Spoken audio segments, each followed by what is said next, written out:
gonna take on the world. Standing up tall, we gotta make it our own. No waiting around. Winners would never look down. No one can stop us, we got it. The future is right in our hands. Give it 100%. We gonna take on the world. Yeah, we gotta move. Speaking the truth. Yeah, paying our dues. We making the news. Yeah, we hitting the roof. No, we don't wanna lose. Diamond is shaking the walls. We gotta break all the rules.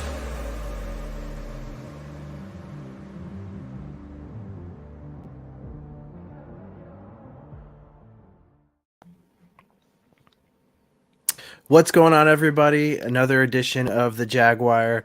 I'm one of your hosts, Matthew Grieve, joined by the other host, Mr. Josh Allen. That's me. So So I've been told. yeah, if Josh Allen were to be sacked by another Josh Allen, it would be him. Yeah, well, I don't know. I have as many sacks. I had as many sacks on Sunday as the Josh Allen who plays for the Jags. So. That's the entire Jags defense, actually. Yeah, not good. Not good. But I tell you, I'm feeling good, though, because we're back in the realm of normal expectations. The Jags have once again freed me from thinking that they're not going to suck. So, you know, I'm happy to be in familiar territory, weirdly. I guess there is a little bit of freedom when you just kind of give up, I guess, right? Yeah, you know, if you don't care, you can't get your feelings hurt. So that's where we are. I don't have feelings. Except for the Jaguars. Those are the only feelings that are allowed. So anyways, this is week 6 that we're talking about now. We're sitting at 2-4. Yep. If my mathematics are correct, we're sitting at 2-4. Just visited the Colts, who were down multiple key players on their team on both sides of the ball. Going to the game, I was expecting us to not necessarily walk away, shutting them out 24-0, because I do believe in home field advantage to an extent. But I did not expect what happened to happen. Starting off now, if we look, so let's start off with the Jaguars offense. Going to the game, I was expecting us to do well. I still think we're going to do well, hopefully, moving forward. In my opinion, we're starting off with Trevor Lawrence. I know a lot of people were like, man, he was so efficient. He didn't throw any interceptions. He ran for a couple touchdowns. When I look at his stat line, 20 completions off of 22 attempts. I mean, that's great and all, right? He threw for 165 yards. You know who used to do that all the time? Not Blake Bortles. The first God. Sunshine. Oh no! Don't say it. Freaking Blaine Gabbert. I don't want to.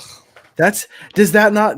Me personally, that's what we had with Blaine Gabbert. This guy. Yeah, I think Blaine Gabbert had those stats minus the running touchdowns, right? Right. I think Blaine Gabbert could do things with his legs.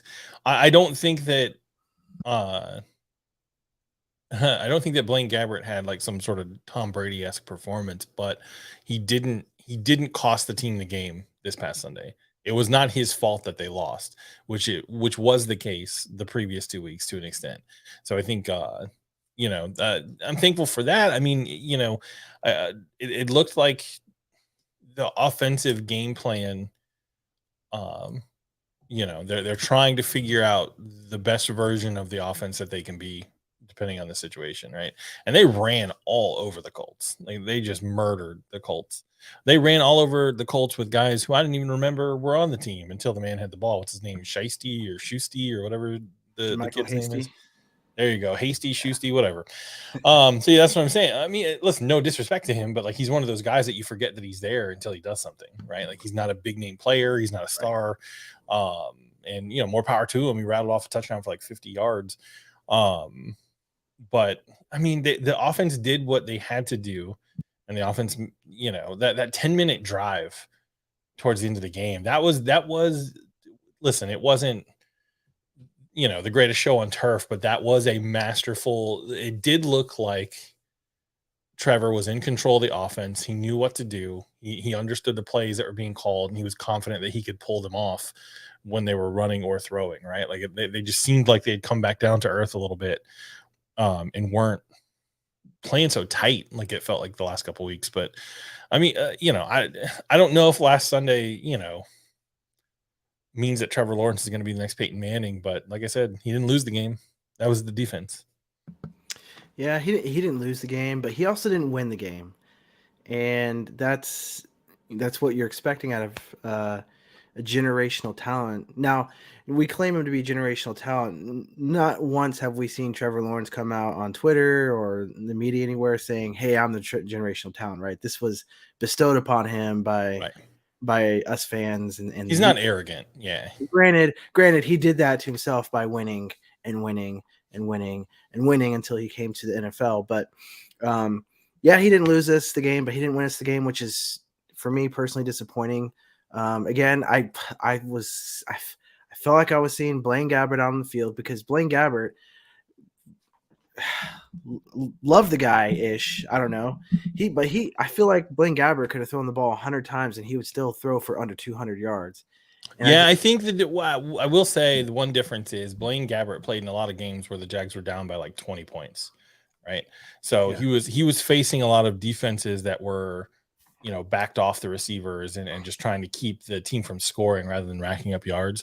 And a lot of that happened too with Blake Bortles. A lot of Blake Bortles stats, I love the guy, but were garbage time stats. Garbage time, yeah. And I don't think that Trevor's stats on Sunday were garbage time stats.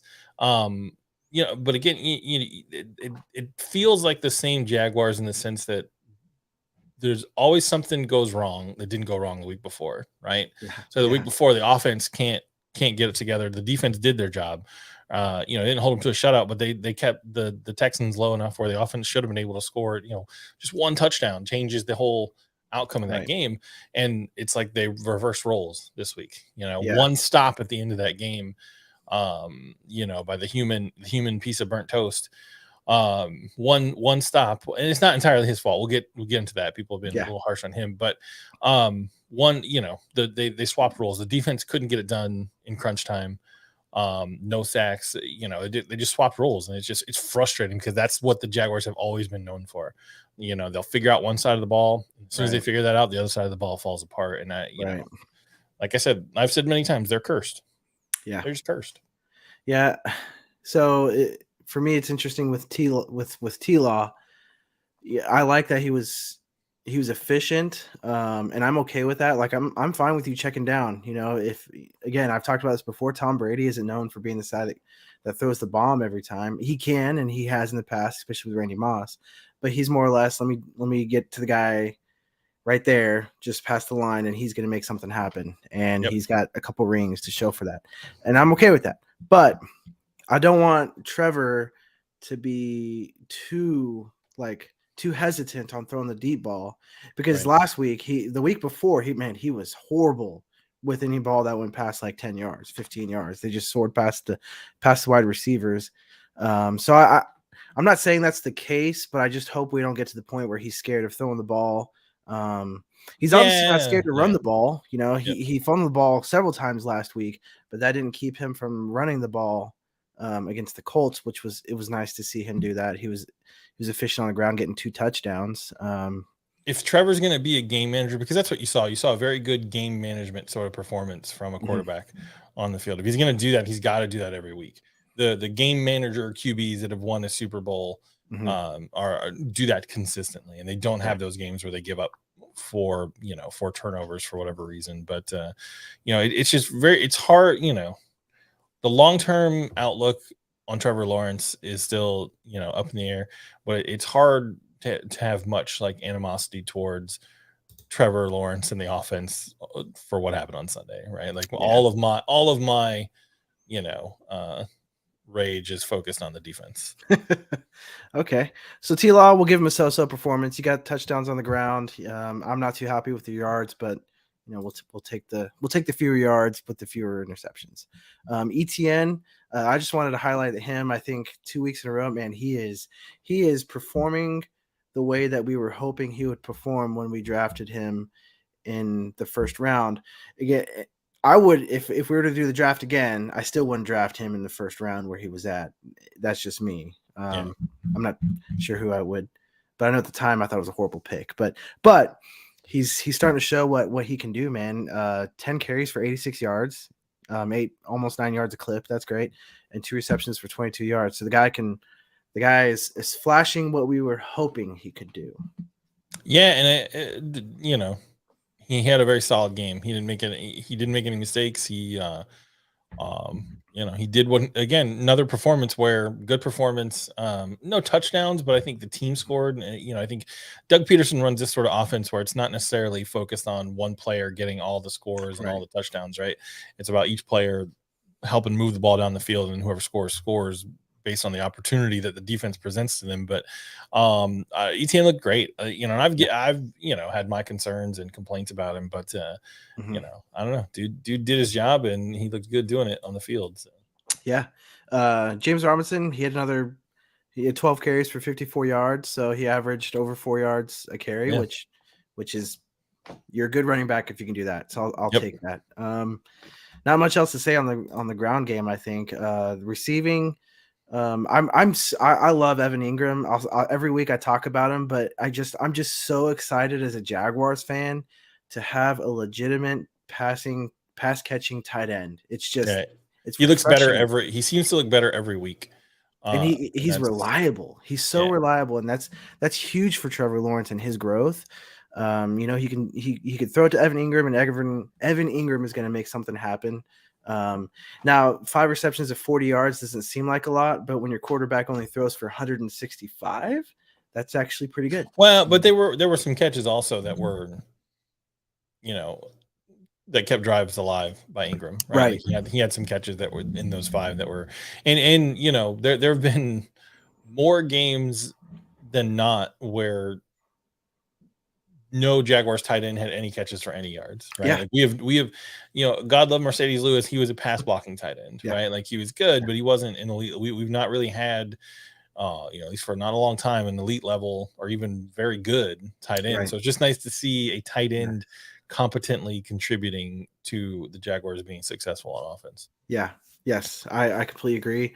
He might be my favorite player on offense outside of Trevor Lawrence. Again, that's probably just because I've been starving for a decent tight end as a Jaguars fan. It's just finally to see, like, it's 2022. We finally caught up to the year 2000 of the NFL, right? Because tight ends. Yeah, for me, it's a time. My 2 favorites are House Call Jamal and James Robinson. Dude, I love a good running back. Fred Taylor is my favorite player of all time. So, you know. I'm a big fan of running backs, and you know, especially with the way the league sort of treats them now, where they're a dime a dozen, and you know, but yeah, they had running backs on the ground had a good.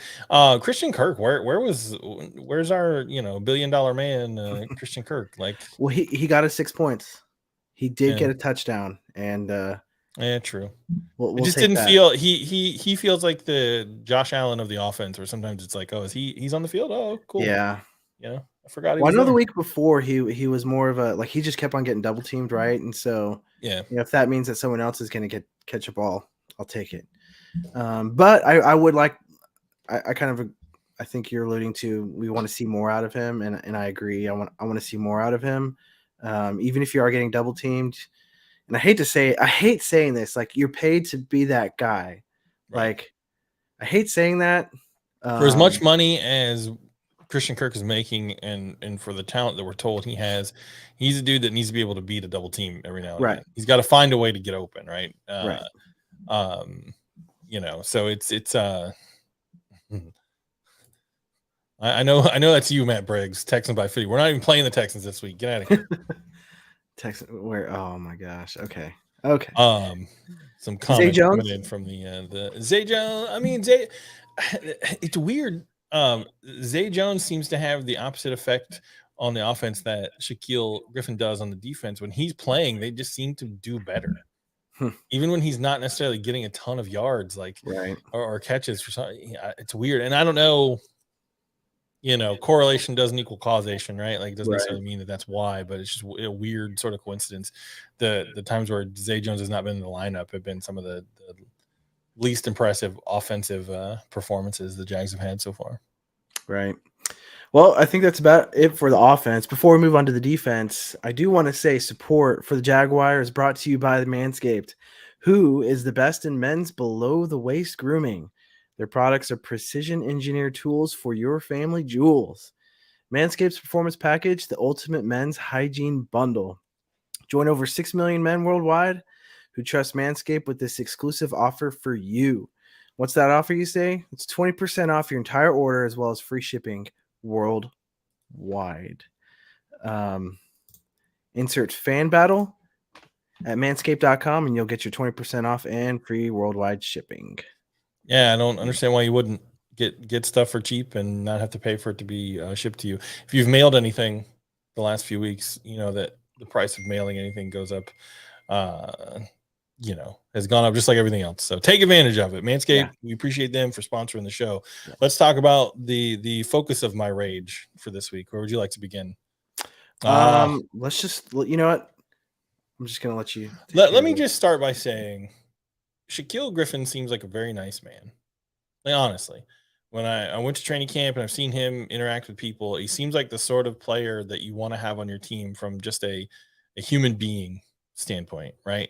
And there were a lot of comments about Shaq Griffin by a lot of people that were just out of line, right? So just please take everything I'm about to say not as a commentary on Shaq Griffin, the human being. It is only a commentary on his performance on Sunday.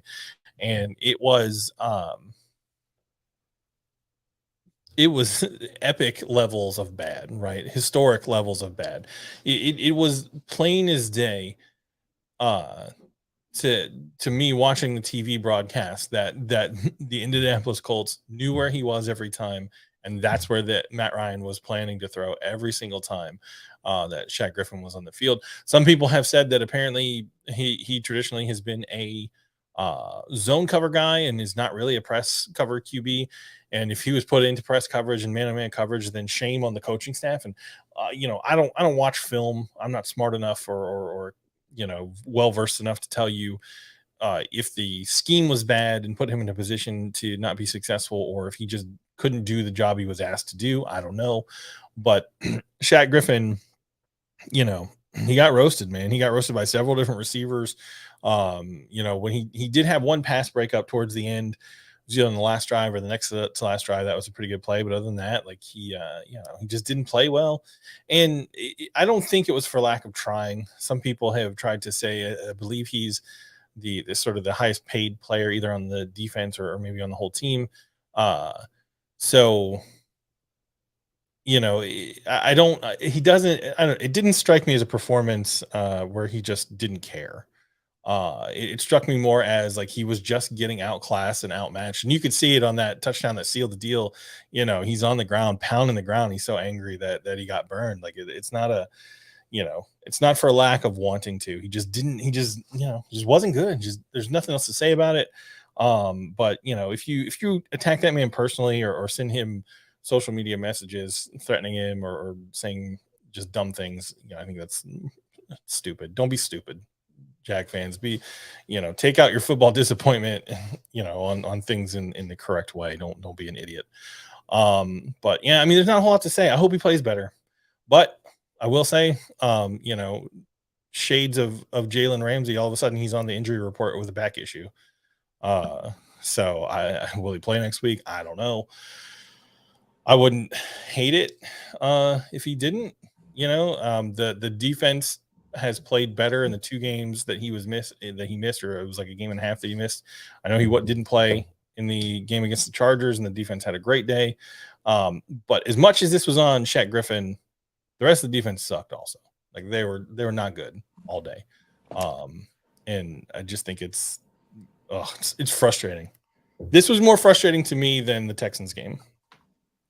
I don't know why. I just felt more aggravated by the loss than the Texans loss. I don't know. The Texans was at home, right? Wasn't that the one that you went and melted?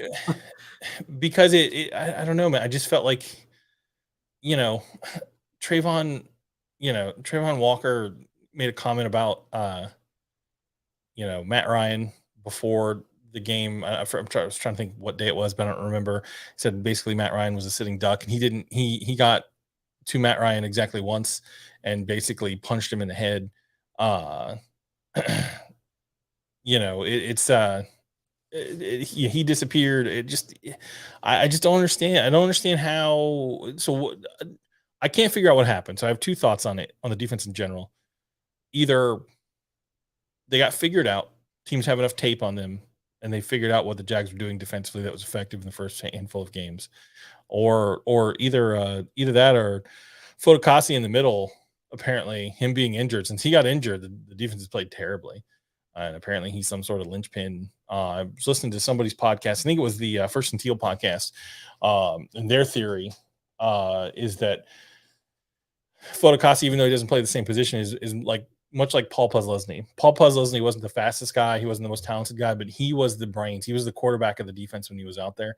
And when he was out there to make plays, the defense played better.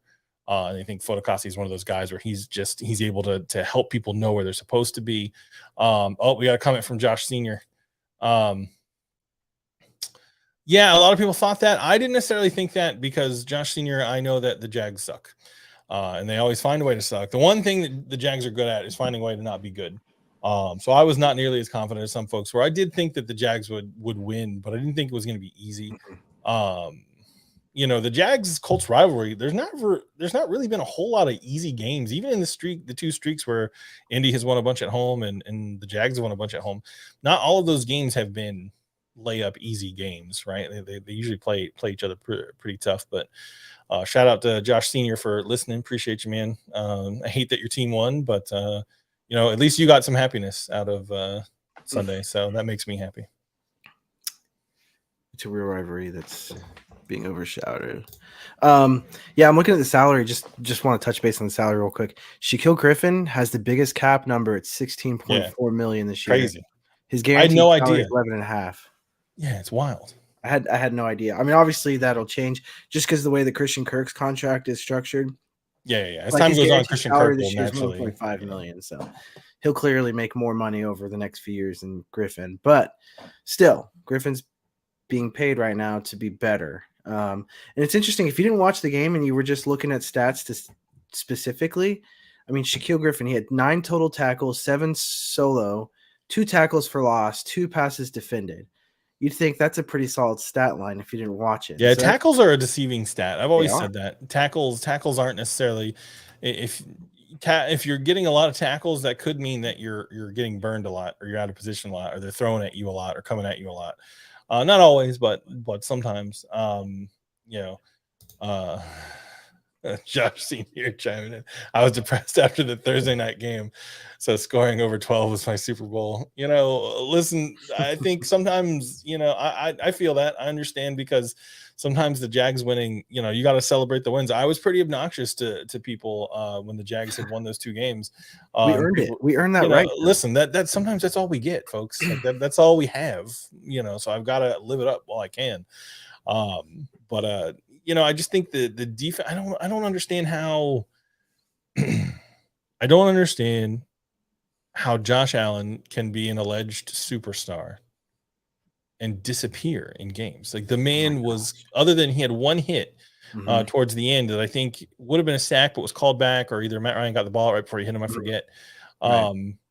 There were no sacks. He did, he's another guy where it's just sometimes you forget he's in the game. He's like, oh yeah, I forgot you were playing today. Yeah. And that shouldn't be. Like, he's another high draft pick.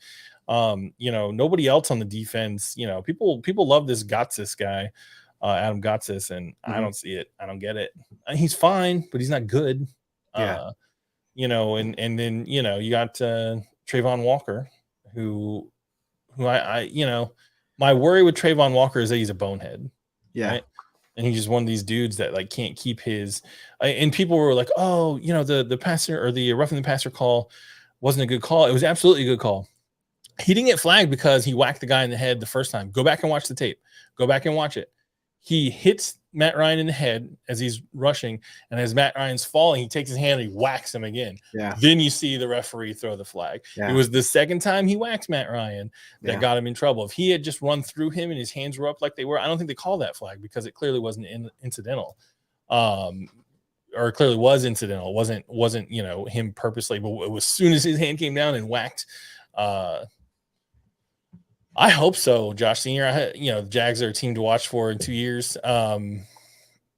Yeah, I mean it's I think I respect the Colts too. The Colts obviously have a much richer tradition of winning than the Jags. And I think Matt Ryan in that game showed what has made him so good in the past, right? Like Matt Ryan figured out exactly what he needed to do to just, set the Jags defense on fire. Because they didn't, the Colts ran a little bit, but they didn't really run all that effectively. Like they weren't doing that great. They didn't run. They didn't run at all. The Colts they had a couple runs towards the end, a couple that right. were instrumental, but they didn't rack up a bunch of yards. No, they didn't rack up. They a only bunch put up of, 45 yards.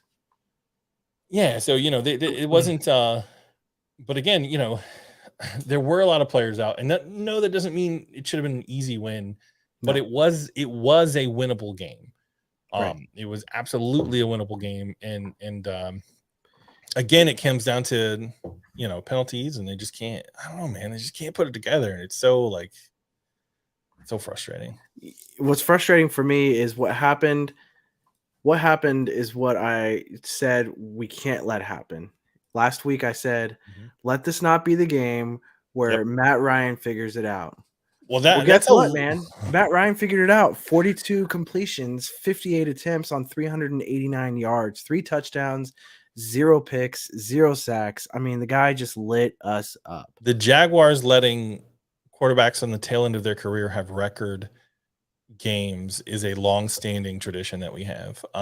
Phillip Rivers, both when he was with the Chargers and the Colts had big games against us. There's so many. Except Dan Marino. We have that. Man, we have that's that. Dude, is it sad that I watched that game not too long ago? I found it on YouTube and I was like, oh, I'm watching that. That's back in the glory days. We need some joy in our life every now and then. 16 attempts, but the backfield, yep. I hope that my fear is that James Robinson is not going to be happy with his workload. Yeah. And James Robinson doesn't seem like the type of guy that's going to vocally say like, hey, trade me. He just seems like the sort of dude that will do what he's asked. He'll ride it out. He'll be a good teammate, a good player. And then as soon as he can hit that free agent market, my fear is that he's going to bounce. Yeah. And to an extent, can't necessarily blame him, but I do also hope they keep him. They're able to keep those two together. And I hope they're able to figure out how to use them in the scheme that Peterson likes to run. That's the key, figuring out how to utilize their talents in a productive way for all three, for the team, and then each individual player. Like how we figured it out with when we had Freddie T and Mojo, right? Like we figured out how to use those two effectively. Yep. It was sad to see him go. I think was his next. It was sad to see Freddie T go to the Pats, right? Yeah, he went to the Patriots. Yep. Yeah. But I think Mojo played for the Raiders or something. Raiders, yeah. And his injuries, but no, I hope to see them. But I mean, if unfortunately, and I hate seeing this, but like the running back position has just been so the perceived value of the position has just gone down so much. But I think part of it's because you see these, next year you can draft somebody in the 6th round and he'll be a stud, right? So it's like, I would anticipate Robinson leaving once his contract comes up, unless he just feels, he's here for the team. And I think how successful they are over the course of the year is going to tell the tale there, right? Winning cures a lot of ills. So, you feel a little less bad about your workload if your team's successful and you're making a run in the playoffs than you would if you end up, 2-15 to close out the year or something crazy like that. So how crazy was it to see Philip Lindsay out on the field? Weird. Yeah. That was weird. Yeah. I mean, he only got 7 yards on 3 carries, but man, it sucked. Michael Pittman Jr., man, that guy, 13 catches for 134 yards. Listen, the Colts receivers are legit, dude. Like they showed that they're, I know a lot of Titans fans were chirping at the Colts fans and the big fan battle group saying that Pittman wasn't a wide receiver 1. I just don't think that's the case. Like clearly, that man has some talent, and then the other receiver wasn't he Pierce or something? I forget what's the other guy's name. Pierce is one of them. Yeah. Yeah, Pierce, the dude who scored the touchdown at the end. Mhm. You know, clearly they've got some talent there, right? Yeah. So I think their big question, you know, I know Colts fans are upset with their coach, but I think their big question is how do they solve their long-term quarterback Yeah. issue, right? Because even if Matt Ryan stays, you know, or has a good year, he's got a year or two maybe left in him, you would think. You know, so you know, yeah, I agree. You got Josh Senior says Ballard finally drafted some good wide receivers, 100%. You know, maybe the Jags will figure out how to do that one day. You know, God love the law firm of Jones, and Kirk, but right now, you know, they're not world beaters, but they don't need to be. I guess that's what's to me. I guess I do take a little bit of solace in the fact they don't have to be world beaters, right? If they can just do what they did on Sunday from an offensive perspective consistently, and then the defense can sort of get its head around whatever they need to do. I don't know, man. I feel like they could be good enough to make a run to try to make it to the playoffs. Yeah. You know, I'll give you some silver linings for the game as horrible as it is today to relive the debacle, in my opinion, that happened on Sunday. First off, it was 34-27, so it was actually pretty close. As horrible as I felt during the game and how bad it felt after, we were still within a touchdown of at least tying it. Also, we scored 27 points. Last year, I think we averaged like 3 for the whole year. So it's like we're putting up, like, even in our bad games and games that I feel like we could pick apart for hours on end, we still we're putting up the point. Like we're making progress. Now, I think as us fans, especially, and we talked about this the pre-show, is that those first couple weeks, you know, coming into the season, we had expectations of being bad but progressing, right? But then those first couple weeks were like, whoa, we just blanked the Colts. Wow, we just blanked the Chargers at the Chargers.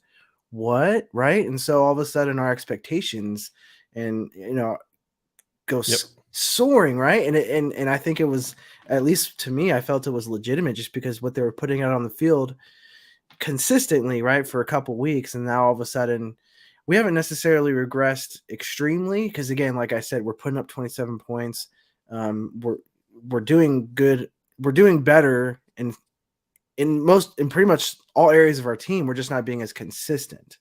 And you kind of said that, like, one week our offense is great and our defense is bad, and the next week it's a coin flip on who's going to be bad, right? But so I blame the Jags social media to a certain extent because the Jags social media team is excellent, and they made some hype videos after those 2 wins that got me ready to run through a wall. That's true. You know, and I blame them a little bit. Like, stop doing that to me. Like, just quit it. So what? Now what, man? Yeah. That pumps me up. Now it's like, now what? I'm sharing it on, you know, like Facebook and Twitter and showing all my friends, you know, You sent it and to me. getting hyped up. Yeah, since you, bro. I'm like, bro, you gotta watch this video. Yeah. You know, and then all for them to just fall on their face. But anyway, you're talking about silver linings, and I interrupted you. Yeah, no. I'm just saying, like, because I'll be honest, at the end of the game, and I don't know about you, but there is no nap that hits like your Sunday afternoon nap, right? Like it's just great, right? But I watched the whole game, because I wanted to be ready for today's show, but also I'm a Jaguars fan and we've had some good outings. And at the end of the game, I was just like, man, I would have rather just taken a nap than watch all that nonsense. But now that I've had a couple days to kind of climb a little bit out of my depression, again, we put up 27 points. We were within a touchdown. I mean, a loss is a loss is a loss is a loss. Like we still lost. So I have a rule, but we're progressing, and I think that's important. I agree. And I think there's a little bit of evidence of that in the fact that I have a rule. So I record all the games, right? I have YouTube TV, so I record the games. I can go back and watch them whenever I want. If the Jags go down by 21 points at any point in time, I'm like, okay, do I have to watch this or can I just watch it later? Right. Like I don't need to watch a baby seal get clubbed over and over again every week. I do that a little less since we started the show, but I've never had to, that rule has never gone into effect this season. Whereas by this time last season, it had already gone into effect 3 or 4 times. If you had told, I think you're right. It's all about managing people's expectations, which sounds terrible. What a boring thing to say about being a fan of a football team, right? Right. But if I had told, if someone had come to me and said, "Hey, after week 6, your team would have been, they'll be 2-4, and you have they would have had a legitimate chance to be 4-2." Because they really did. Like a couple swings of play, they had a legitimate chance to actually be 4-2. I probably would have said, "Heck yeah, man, let's go. I'm ready." Like that sounds great.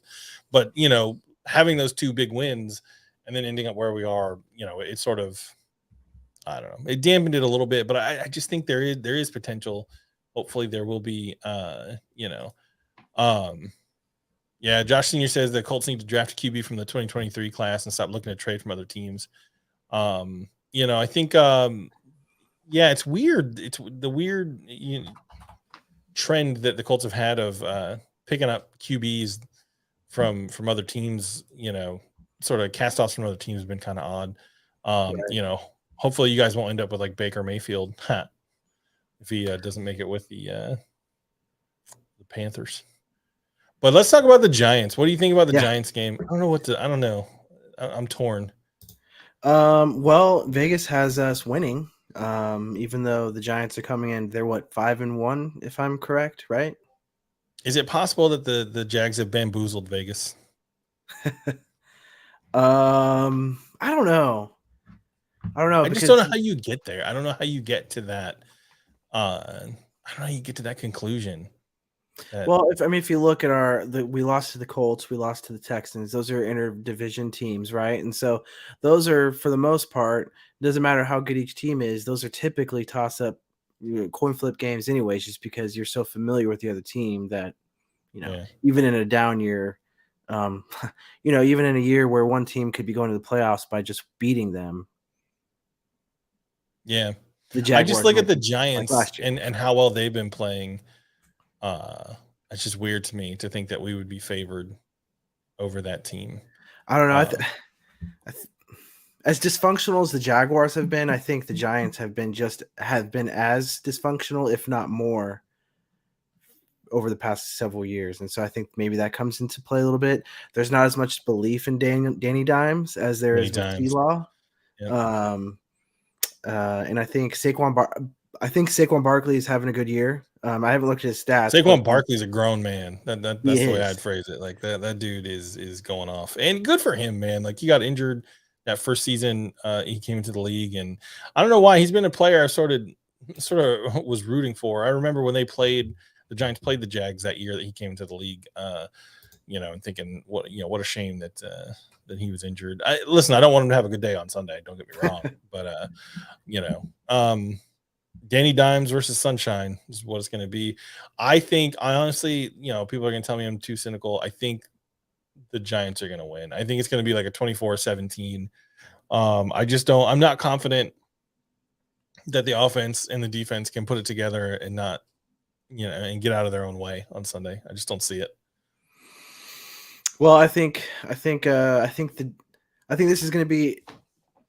I think this is going to be one of the San Diego Chargers of LA. I think it's going to be like the Chargers game or the Colts game in Jacksonville, where we just boat race them. That's what I think is going to happen. I hope you're right. Well, it's just going to be one of those games that the Jaguars, hey, let's just put it all together. What do you guys think about that? Maybe we can all just do. That's what I said about the Texans game, and look where that got us. So I'm not going to make that prediction. Yeah, I think I've been jinxing the Jags, so I'm going to predict them to lose every week. Well, I was a little weary on the Texans, just because the Texans have had our number, kind of like we've had the Colts number for several years now. But I feel like we're going to get it with the Giants. I mean, just looking at the stats right now, head to head, points per game, Jaguars are averaging 23, where the Giants are averaging 21.2. Yeah. Points allowed. Now, this is the key: is we allow 19, they allow 18.8. So that's not a huge difference. We're averaging more yards per game, about the same as yards allowed. So they're very evenly matched, I feel like, and I think that's maybe why. Well, they beat Baltimore and they beat Green Bay. Both of those teams are pretty sus right now. They beat Chicago, who's horrible. They lost to Dallas, and they beat Carolina by a field goal. So, yeah, I just think the Giants have found a way to put wins together where the Jags have not. Yeah. And well, I mean, any given Sunday. That's why that phrase is a real thing, right? Like Right. anything can happen. So, yeah, I don't know what else there is to say. I guess we'll see what we see on I mean, Sunday, and we'll either be very happy next week, or we'll be back here in the same sort of apathetic, numb to the world place that we're in now. well, my prediction is the Jaguars. Like I said, we're gonna boat race them. I'd say, 34-6. 34. Dang. Yeah. Yeah. I hope you're right. I hope I'm wrong. I hope you're right, but I guess we'll see. So Well, because I don't believe in Danny Dimes. Like I'm not a believer in him. His wide receiver core has not done anything to like stand out to make me believe in them, right? So, but like you said, they've won, and that's all that matters. Is they've got the W next to their games, and we've got the L's. But I think this, like I said, we're just gonna Jaguars are for some reason gonna be like, hey, we're just gonna turn on this game and figure it out. Okay, guys, cool. And I hate to say that, but I feel like that's just the way the Jaguars are gonna be. They're either gonna get it all right, or they're just gonna fail miserably in one yeah, fashion or I another. mean, yeah, I'll take any win I can get anyway Yeah, they can get it. for So, sure. For we'll see. sure. What do you think? What do you think the score is going to be? Oh, I think 24-17 Giants. I really think it's going to be one of those. I think the Giants are going to figure out a way. Yeah, I hate to say it. Like I take no joy in saying that, but I just think the Giants are going to do what they've done in the other games. They're just going to figure out a way to do just enough to win. And Yeah. I don't think the Jags have given me no hope that that's what they'll accomplish yet. So I hope they Well, prove me right wrong. now the Jaguars have opened up in Vegas. Now in Vegas, there's a lot of money made in Vegas because they know what they're doing, and they've got Right. the Jaguars by 3 right now. Yeah, we'll see. I hope Vegas is correct. So we'll see what happens. All right. Anything else we want to cover before we go? Yeah, real quick, just for everybody's watching this, Oh, we're going to that's be right. giving it away. What are we giving away? We're going to be giving away gift cards for each of our social media accounts. We're on all the socials. Yep, you can All see we them need you to do is right go. over there. Yeah, they're over there. Yeah. Go follow those, subscribe, like, post, comment. If you want to donate us money, just let me know and I will gladly take your money. But all we're asking you to do is to like or subscribe, depending on the platform. And once we hit 1,000 subscribers / followers / likes or whatever for each platform will get a giveaway of a $25 gift card. Yep. So, and again, all you have to do is go like or subscribe. That takes a couple clicks. You don't even have to watch our dumb show. Just go to our social media. No, you don't even have to watch this. You don't even have to know who I am. You don't even have to know what this is for. I don't even care if you're a Jags fan. Just spread our show around and help us out. Yeah. Like and subscribe. It would as be they say. greatly appreciated. But yeah, that's it. Any other thoughts, notes, ideas, jokes for you? Nope, I got nothing other than hope I'm wrong about the Jags, but we'll see. We'll see you next week on the week 7 edition of the Jaguar. Yeah, I hope I'm not as sad as I was this week. So, but anyways, thanks everybody for joining us, and we will see you next time.